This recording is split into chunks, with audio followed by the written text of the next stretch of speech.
Asalaamu calaykum waraxmatullaahi wabarakaatu. Dhammaan shacabka Soomaaliyeed meel kasta ay joogaan aad baan u salaamayaa.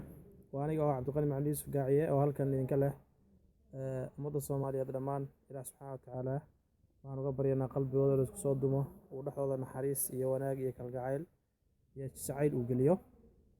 Intaa kadib waxaan halkan maanta salaan uga dirayaa xulka kubadda cagta kooxda ciyaartooyda Jubbaland oo runtii finaalka u dambeeyay u soo baxay. Waxaan rajaynaynaa insha Allahu tacaala iyagii hadda waxaa isku soo haray Puntland.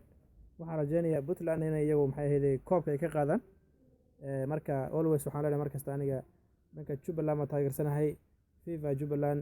Waxaan leeyahay ciyaal Faanole, ciyaal Farchano, ciyaal VF Madow, ciyaalka shaqaalaha dhammaan all Jubbaland oo dhan sida gobolka Gedo oo kale, Jubbada Dhexe, Jubbada Hoose. Dhammaantiin waxaan idin leenahay saaxiibayaal guusha aad gaarteen waan idinku hambalyanayaa. Aniga oo miskiinkii Cabdiqani Macalin Yuusuf Gaaciye aad baan idin salaamayaa. Asalaamu calaykum waraxmatullaahi wabarakaatu.